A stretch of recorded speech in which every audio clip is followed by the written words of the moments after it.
साथियों नमस्कार, स्वागत है आप सबका बीपी सिन्हा की चौपाल में।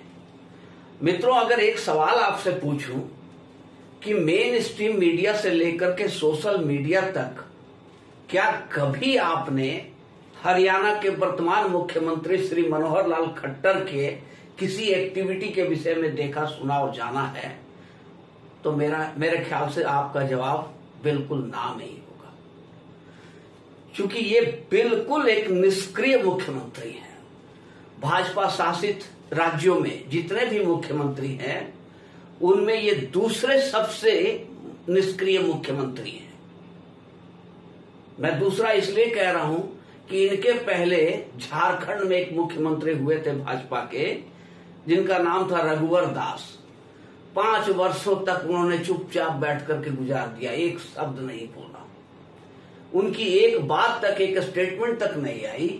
और 5 साल के बाद जब इलेक्शन हुआ तो रघुवर दास पार्टी को क्या जिताएंगे, अपना सीट भी गंवा बैठे, अपना सीट भी नहीं जीते। श्री मनोहर लाल खट्टर जी का भी यही कहानी है। इनका भी वो गट्स नहीं है कि अपने दम पर अपना सीट भी निकाल लेंगे। ये सब मोदी की कृपा पे हो रहा। और आज मोदी जी के कृपा से ही मनोहर लाल खट्टर हरियाणा के मुख्यमंत्री बने हुए हैं। इनकी उपलब्धि क्या है? तो इनकी उपलब्धि सिर्फ इतनी है कि संघ कार्यालय में जब ना मोदी जी मुख्यमंत्री थे ना प्रधानमंत्री थे, एक स्वयंसेवक थे, तो मनोहर लाल खट्टर भी एक स्वयंसेवक थे। और भाजपा कार्यालय में ये दोनों एक साथ में रहते थे। मोदी जी साफ सफाई का काम करते थे, ऑफिस में झाड़ू लगाना, पोछा करना, साफ सफाई वाला काम मोदी जी करते थे। और ये खट्टर की एक विशेषता थी कि खिचड़ी बहुत अच्छा बनाते थे, तो ये खिचड़ी बना करके मोदी जी को खिलाते थे। उसी खिचड़ी का जो है बदला इन्हें मिला है हरियाणा के मुख्यमंत्री का पद। हाँ, एक बात जरूर कहेंगे कि खट्टर साहब अपना दूसरा टर्म पूरा करने जा रहे हैं, पर अभी तक इनके ऊपर किसी तरह का घपले घोटाले का लांछन नहीं लगा, कोई आरोप नहीं लगा। ये एक सच्चाई है कि इनके ऊपर अभी तक किसी तरह का कोई आरोप चस्पा नहीं किया गया। तो कहीं इसीलिए तो खट्टर साहब निष्क्रिय नहीं बैठे हुए हैं कि सक्रिय हो जाएंगे तो कोई आरोप लग जाएगा। ऐसे ही हमारे कांग्रेस के रक्षा मंत्री थे 2014 के पहले, एंटोनी साहब। कोई रक्षा सौदा उन्होंने किया ही नहीं कि हम कोई रक्षा सौदा करेंगे तो हमारे ऊपर दलाली का आरोप लग जाएगा, भ्रष्टाचार का आरोप लगेगा, घूसखोरी की आरोप लगेगी, इसलिए करो ही मत कोई रक्षा सौदा।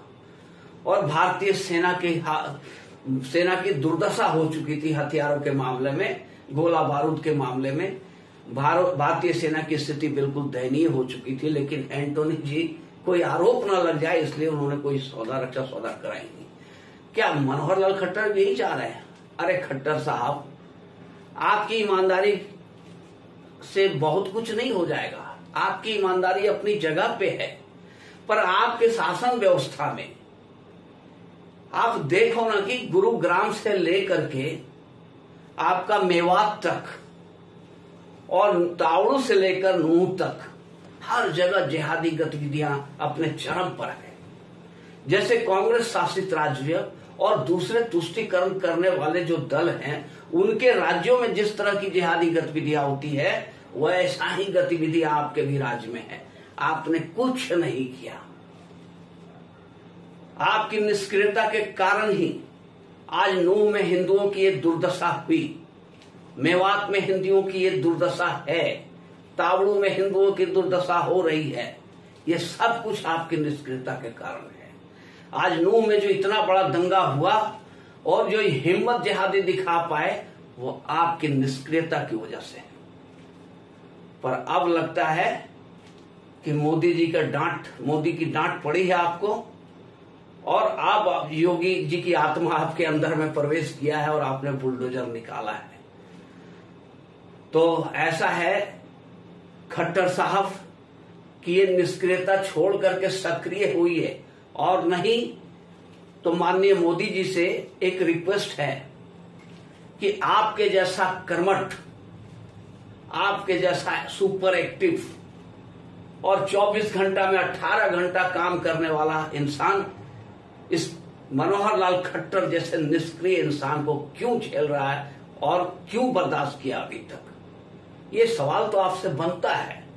मोदी जी, सवाल तो आपसे रघुवर दास के ऊपर भी बन रहा था, क्या सोचकर आपने बनाया?